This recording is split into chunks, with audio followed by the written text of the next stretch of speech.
Up to this point, we learned that the power of Python really comes into play when we talk about modules, but more importantly, when we talk about the standard library that it comes with.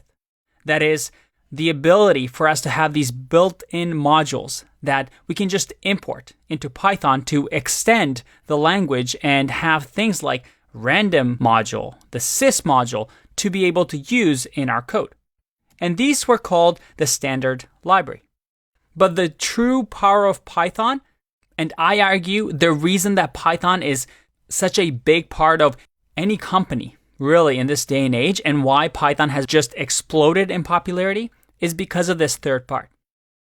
It's because of developers like you and I who have the ability to create our own Python files, thousands, millions, trillions of Python files, and actually share them with each other so that we can actually, instead of just having our own code, our own standard library code that we download with our Python interpreter, also have all the code that others share on the internet so that we don't keep reinventing the wheel.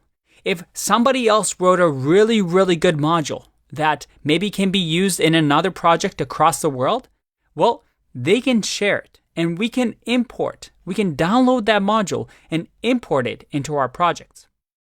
And that's why really amazing libraries like NumPy, Pandas, TensorFlow, all these things that we're going to talk about later in the course are libraries built by the outside developer community.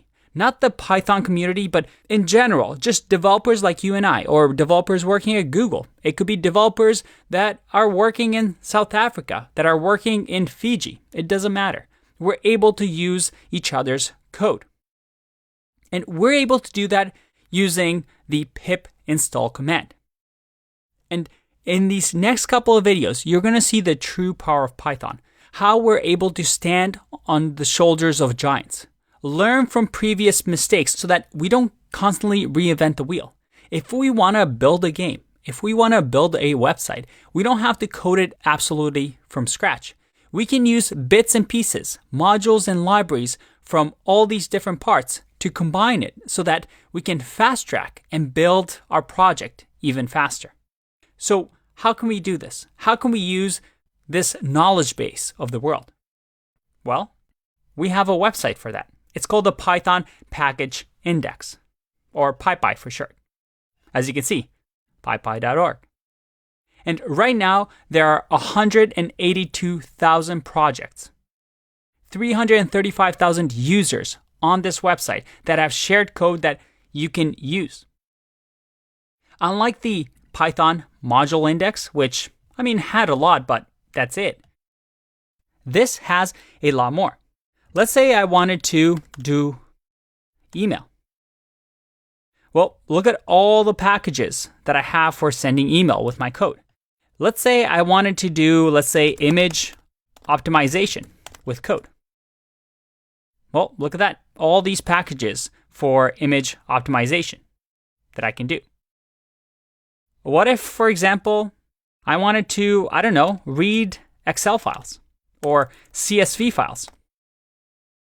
Well, there's packages for that as well. And there are a lot of them. Pretty much anything you need, you can probably find on here. Now, a good practice is to first check that something exists in, the built-in module. Maybe the standard Python module, standard library has it already. Otherwise, you come over here. Now, you get really, really good at noticing which projects are good, which projects are bad.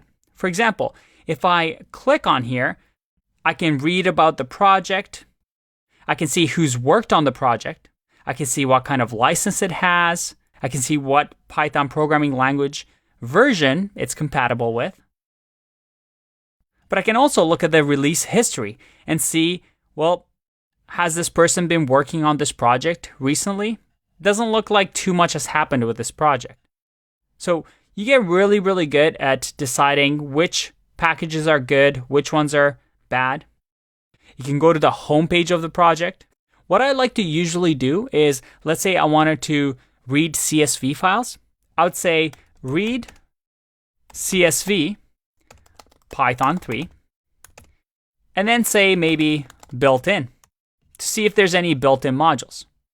And I see over here that there's some Python documentation, official documentation that maybe I can read. And I see that it has import CSV. So I can go to over here and just check, hey, is CSV actually a built-in module? Oh, yeah, looks like it is. So I probably should use that because, I mean, if it's a built-in module, I'm sure the Python community has worked really, really hard to make sure that it works well. But maybe I wanted some extra features that I can't find here. In that case, I would just go back and maybe type in, instead of built-in, PYPI. And now I can just browse through these and see which one I like. There are so many packages that you can do pretty much anything you want. That's the beauty of Python, this massive community. And it's not just Python. There's communities like JavaScript that use, instead of PyPy, they use NPM. You have Ruby developers that use something like Ruby Gems. This is what programmers do. They share code so that others can use it. And most of these are just completely free to use. You can use them in your code and not have to worry about it, which is really, really nice.